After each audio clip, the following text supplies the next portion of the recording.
Globalisation is an integration of markets, nation-states and technologies to a degree never witnessed before, in a way that is enabling individuals, corporations and nation-states to reach around the world farther, faster, deeper and cheaper than ever before. Globalisation increases national trades and wealth in developing countries, but it can be argued that the gap between the rich and the poorer countries has not yet been closed. UNICEF Director Anthony Lake believes that closing the poverty gap begins with education, and as the knowledge economy connects the educational performances in schools to the economic growth, then the improvement of national state systems of education has become an essential priority for governments around the world. This topic will argue the positive impacts that technology has in globalisation by exploring the worldwide advantages and disadvantages relating to this subject. Technology is used across the globe for political, economic, educational and cultural purposes. However, not all countries are fortunate enough to follow the evolution of technology due to poverty and financial aspects. The educational and political significance and desirability of ICT as both a symbol and an aspect of globalisation is based on a developed world perspective. There are three main perspectives that globalisation can subscribe to. These are competition, conflict and culture. Technology is one of the most important processes underlying the globalisation of economic activity. It is essentially an enabling mediator that aids the competitive economic environment. Technological change contributes to the process of economic growth, development and capitalism. Over the past 2 decades, technical knowledge has grown in importance in capitalist production as advances in technology increase the efficiency of manufacturing, requiring labour input and thereby increasing end profits. This is known as knowledge economy. Knowledge economy has followed the neoliberal perspective of globalisation theories in a new model in which science and knowledge drive economic growth and international competition. The growth of the knowledge economy has interlinked with the revolution of ICT, especially the internet, as it creates the transition of information around the world. The benefits of technology in the neoliberal perspective are international businesses and individuals are embracing innovative and efficient practice create improved products, consequently enforcing competition. Furthermore, this therefore improves the lives of individuals through the development of productivity, economic growth and technological revolution. Apple is a company that designs and creates electronic devices and products for around the world. This company is an example of international knowledge competition.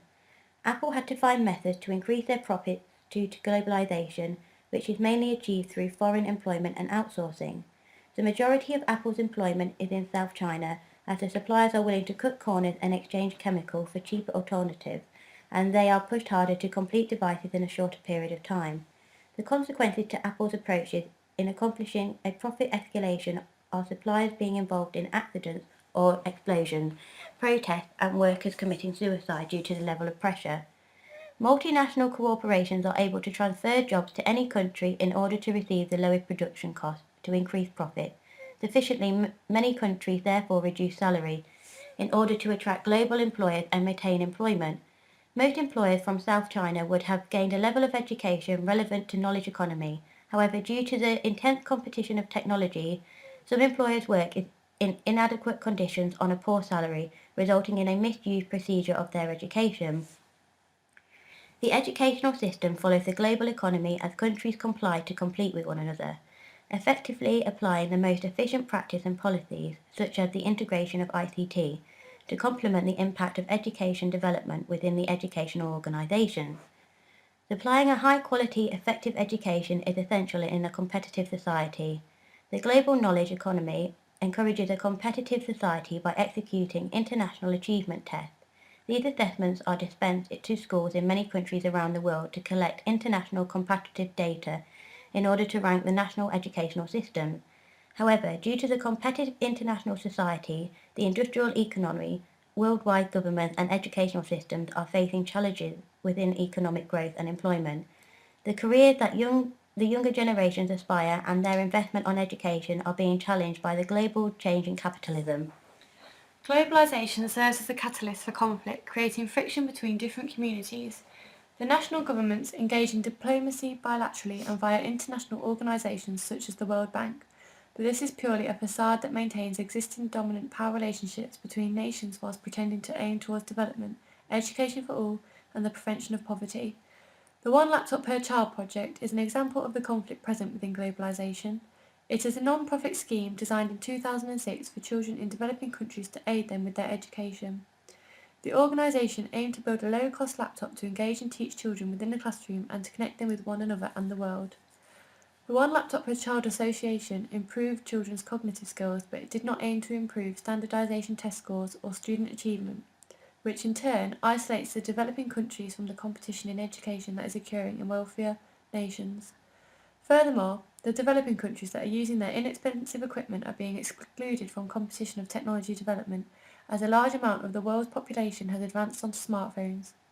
An aspect that the organisation overlooked was teacher training, but the founder, Nicholas Negroponte, supports Mitra's hole-in-the-wall theory and agrees that children can teach themselves. In 1999, Mitra, a professor of educational technology, carved a hole in the wall in a slum in Delhi to install a freely accessible computer to observe unsupervised learning. Mitra witnessed the children teach themselves and help one another to use the computer and access the internet with no guidance. The experiment was successful in demonstrating the children learning through self-instruction, so it was repeated across India and then it went global. Mitra's experiments assisted him in creating a new concept for schools called self-organised learning environments. Mitra's theory is categorized under a conflict perspective because after 2 months of the computers being installed, they were abandoned and vandalized. The lack of supervision caused boys to dominate the kiosks, which resulted in some children being excluded. And low-cost computers cannot replace the benefit of teachers and didactic learning. On the other hand, the hole-in-the-wall theory is a reminder of children's self-directed abilities and what people can do with new technologies. Brown and Lauder believe that to eliminate conflict between nations, the global knowledge-based economy has to improve. They state that trade liberalisation is presented as a successful opportunity for both developing and developed nations. International organisations are essential in the creation of world culture and their values. Cultural globalisation supports an international coverage and appreciation of literature, music and art. It also expresses the international diversity of cultures, religions, global movement and technological revolutions. A principal component emphasised that all individuals are entitled to an education. Cultural globalisation aimed to communicate valuable ethics and meanings in a rational manner internationally, in order to prolong and strengthen social relations, to create an education for all. A global challenge for the educational society needs to be overcome in order to provide an equal access to education and information internationally. The intense growth of ICT in poorer nations has created a concern of a digital divide between the core countries and their periphery. ICT for development is the use of ICT for international development to close the digital divide in the world. The use of low-cost technology is installed in developing countries for poverty alleviation, agriculture, healthcare and education, and to improve the overall living conditions of society. The first computer to be fixed in a developing country was in Kolkata in 1956 to provide services, encourage communication and to deliver and receive information. The theory of ICT 4D is that technology furthers the development of society, and it is believed that escalating technology in low-income countries would reduce poverty, improve education, facilitate social participation and democracy, and lead to creation of an inclusive global informational culture. International development organizations consider technology to expand access to education. Organizations have attempted to provide distant learning using a radio in regions where there are school shortages. The internet can provide opportunities to collectively deliver teaching practice with the use of a webcam worldwide, in order to access as many disadvantaged areas lacking either schools or teachers to broaden the availability of education. It is viewed that without the access to ICT, many societies are in danger of further isolation and exclusion from global development. Technology and ICT can improve quality of learning and contribute to overall economy. However, this statement is only valid for the wealthier, more fortunate countries around the world. Developed countries benefit from technology because it eliminates the educational barriers for teachers and students within a classroom, as it provides a vast amount of information and different methods of learning. On the other hand, the developing countries that are being offered low-cost technology are becoming involved in the learning exchange of ideas and communication with people involved in the world globalisation. However, their computers are not beneficial in terms of improving student achievements and the involvement in the competition of standardisation tests. In this competitive society, gaining a high-quality education has become essential in the developing nations comparable to the poorer countries, whereby intense competition of technology has led to employers working in inadequate circumstances on a low salary, regardless of their educational achievements. International organisations offer opportunities for periphery countries to increase their access to education with the incorporation of distant learning. Therefore, it supplies inclusion of international development. The central disadvantage of the involvement of technology in education is the neoliberal view of globalisation. Shields believe that the spread of global capitalism is inevitable and that economic growth is always desirable.